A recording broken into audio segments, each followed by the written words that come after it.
கர்த்தருடைய பரிசுத்த நாமத்திற்கு மகிமை உண்டாவதாக. தேவ பிள்ளைகளே, நாம் தொடர்ந்து ஆதியாகம நாட்களிலிருந்து ஒவ்வொரு நபர்களை குறித்து தியானித்து கொண்டு வருகிறோம். கடந்த பதிவில் ஆகாகன் ஆகிய ஆமானை குறித்து நாம் தியானித்தோம்.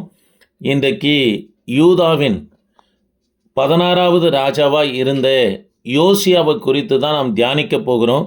தேவ பிள்ளைகளே, வடக்கே இஸ்ரவேல் என்றும் தெற்கே யூதா என்றும் சாலமுடைய நாட்களுக்கு பிற்பாடு தேசம் ரெண்டாக பிரிக்கப்படுகிறது. யூதாவை ஆட்சி செய்த 20 ராஜாக்களிலே 16வது ராஜாவாய் இருந்த யோசியா ராஜாவை குறித்து தான் நாம் தியானிக்க போகிறோம். இவருடைய நாட்களில் தான் தேவாலயத்தில் சுத்திகரிக்கப்பட்டு பழுது பார்க்கப்படுகிறது, நியாயப்பிரமாணம் கண்டெடுக்கப்படுகிறது. இவர் 31 வருஷம் ஆட்சி செய்தார் என்று சொல்லி வேதத்தில் நம்ம வாசிக்கிறோம். தேவ பிள்ளைகளே, இந்த யோசியா பிறப்பதற்கு 356 ஆண்டுகளுக்கு முன்பதாகவே இவர் குறித்து தீர்க்க தரிசனம் சொல்லப்பட்டிருக்கிறது. எரேமியாம் ராஜாவாய் இருந்த நாட்களிலே யோசியா ராஜாவை குறித்து தீர்க்க தரிசனம் சொல்லப்பட்டு இருக்கிறது. இது 1 ராஜாக்களின் புத்தகம் 13ஆம் அதிகாரம் 1-3 வரைக்கும் வாசித்து பார்ப்போம்னா அந்த தீர்க்க தரிசனம் என்ன என்று சொன்ன தேவ பிள்ளைகளே, 2 ராஜாக்களின் புத்தகம் 23ஆம் அதிகாரம் 15-16 வரைக்கும் வாசித்து பார்ப்போம்னா தேவ பிள்ளைகளே, விக்கிரக ஆராதனைக்காரரும் விக்கிரக ஆராதனை செய்கிற பூசாருடைய எலும்புகளும் யோசியா ராஜா சுட்டெரிப்பார் என்று சொல்லி 1 ராஜாக்களின் புத்தகம் 13ஆம் அதிகாரத்தில் சொல்லப்பட்டது.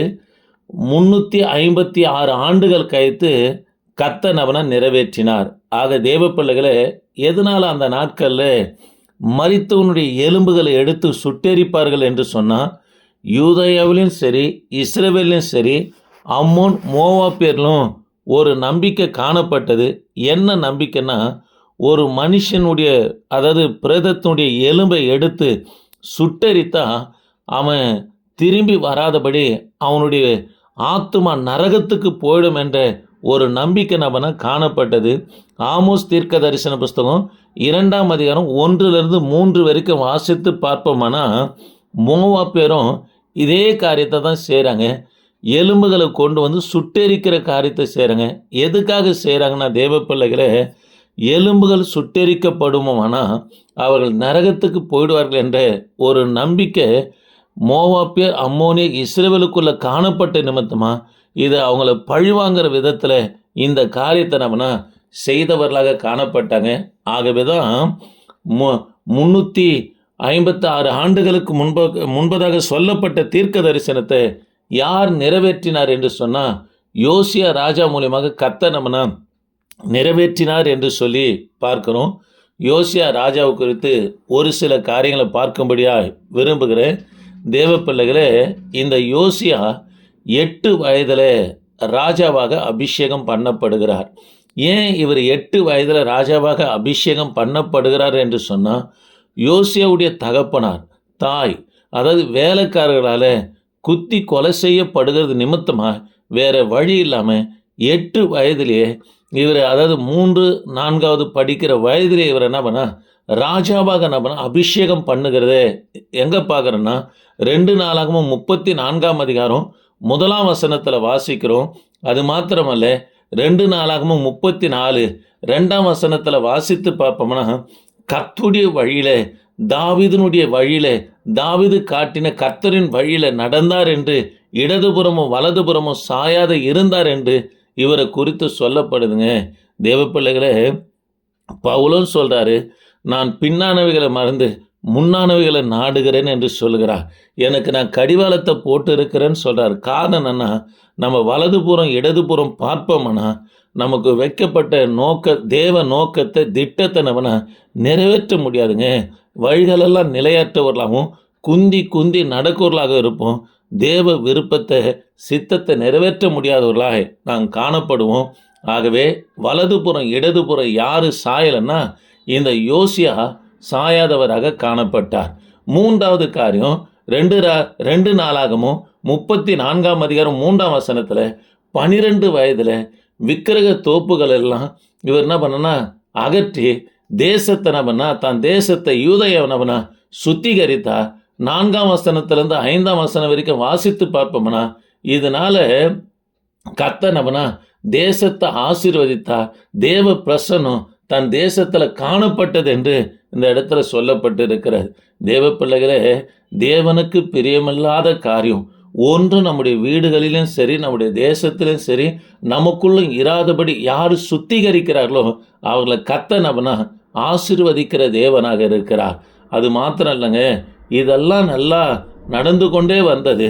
2 நாளாகமும் 34ஆம் அதிகாரம் 6ஆம் வசனத்திலிருந்து 7ஆம் வசனம் வரைக்கும் வாசித்து பார்ப்போம்னா, தேசம் ஆசீர்வதிக்கப்படுறதை பார்க்கிறோம்.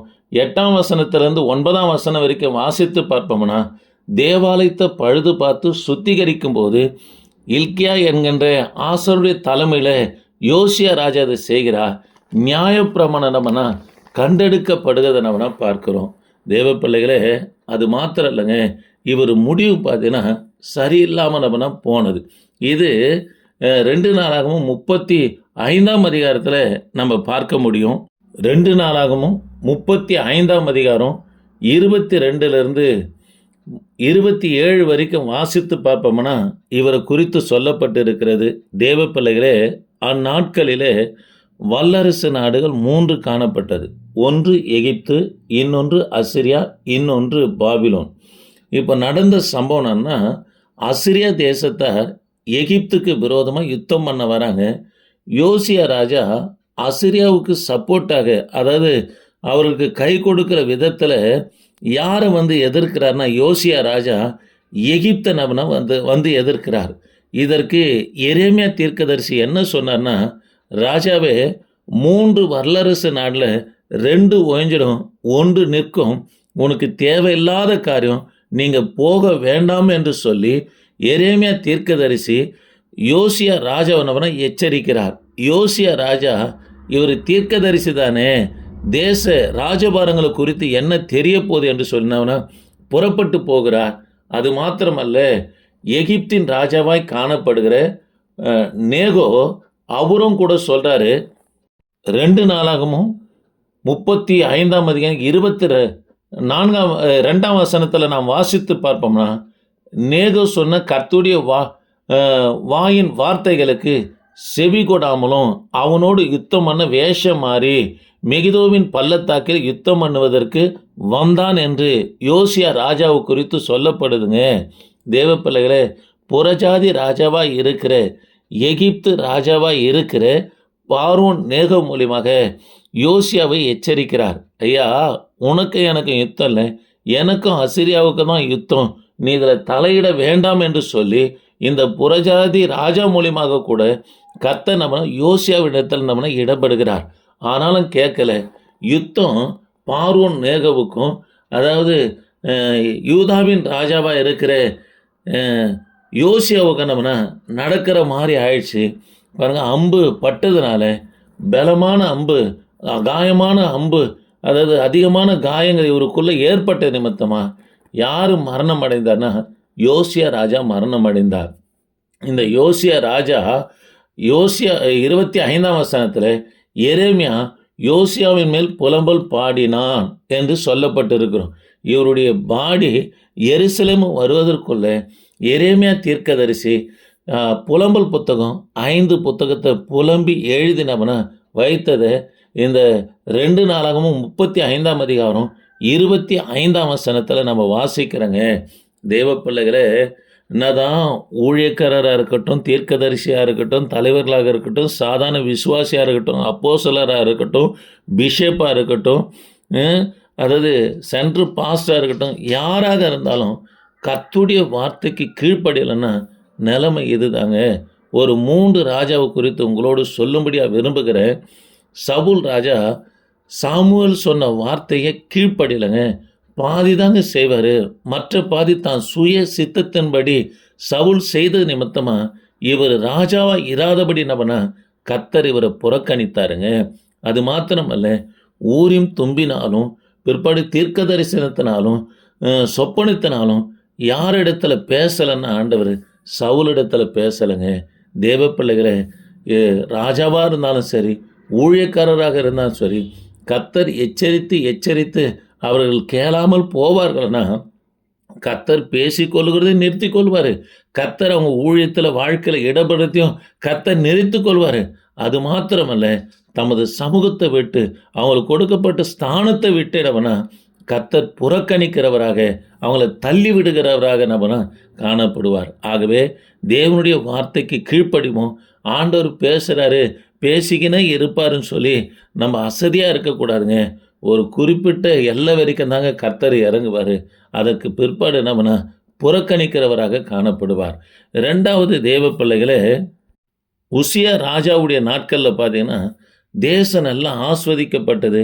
53 வருஷம் ஆட்சி செய்கிற அளவுக்கு, அதாவது பட்டணங்களெல்லாம் கட்டினார். வியாபாரம் எல்லா துறைகளிலும் ஆஸ்வாதமாய் காணப்பட்டது. எல்லாம் நடக்குதுன்னு சொல்லி, அதாவது தூபபீடத்தை எடுத்துக்கின்னு ஆலயத்துக்குள்ளே போகிறார். 80 ஆசாரியர்கள் தடுக்கிறாங்க. வார்த்தைக்கு கீழ்ப்படிவே இல்லை. நான் ராஜா, நான் செய்கிறது எல்லாம் நடக்கிறது என்று சொல்லி பிடிவாதமாய் புறப்பட்டு போகிறார். இவர் நெற்றில அந்த நேரமே குஷ்டரோகம் காணப்படுகிறது. தேவ பிள்ளைகளே, பிற்பாடு ஆலயத்துக்குள்ளும் போக முடியல, அரண்மனைக்கும் போக முடியல, வீட்டுக்கும் போக முடியல. பிற்பாடு தேசத்திலிருந்து பாளையத்துக்கு புறம்பானவனா தள்ளப்படுகிறத பார்க்கிறோம். தேவ பிள்ளைகளே, கர்த்தர் எந்த அளவுக்கு நம்மை ஆசீர்வதிக்கிறாரோ அந்த அளவுக்கு தேவ பிள்ளைகள் நம்மனா தாழ்த்துகிறவர்களாக நம்மனா காணப்பட வேண்டும். 3வது இந்த யோசியா ராஜா தான். யோசியா ராஜா ஆலயத்தை சுத்திகரித்தார். எத்தனையோ ஆண்டுகளுக்கு முன்பதாக, அதாவது தொலைக்கப்பட்ட நியாயப்பிரமாணத்தை இவருடைய நாட்களில் தான் கண்டெடுக்கப்படுகிறது. அப்படி இருந்தும் கூட தேவ பிள்ளைகளை, இவரும் கர்த்தருடைய வார்த்தைக்கு கீழ்ப்படியாத நிமித்தமாக யுத்தத்தில் மடியும்படியாக கர்த்தர் செஞ்சிட்டாருங்க. தேவ பிள்ளைகளை, ஆண்டுடைய வார்த்தைக்கு கீழ்ப்படிவோம். கர்த்தர் நம்ம கொண்டு வைத்திருக்கிற நோக்கம் திட்டத்தை நிறைவேற்ற நாம் மரண பரியந்தம் நம்ம தாழ்த்துவோம். அதாவது கர்த்தருடைய வார்த்தைக்கு கீழ்ப்படியலைன்னா ஆண்டவர் நம்ம மேலே வைக்கிற தரிசனம் நிறைவேற்ற முடியாதபடி நம்ம புறக்கணிக்க மக்களாய் காணப்படுவோம். கர்த்தருடைய வார்த்தைக்கு செவி கொடுப்போம். ஆண்டவர் நம்மளை ஆஸ்வதிப்பார். ஜெபிப்போம். கிருபை தேவனே, நாங்கள் உம்மை துதிக்கிறோம். இந்த வார்த்தை கேட்ட ஒவ்வொரு பிள்ளைகளையும் ஆசீர்வதிங்கய்யா. தொடர்ந்து உமது பிரசன்னம் தயவு இருக்கட்டும். இயேசு நாமத்தில் ஜெபிக்க நல்ல பிதாவே, ஆமேன். Praise the Lord.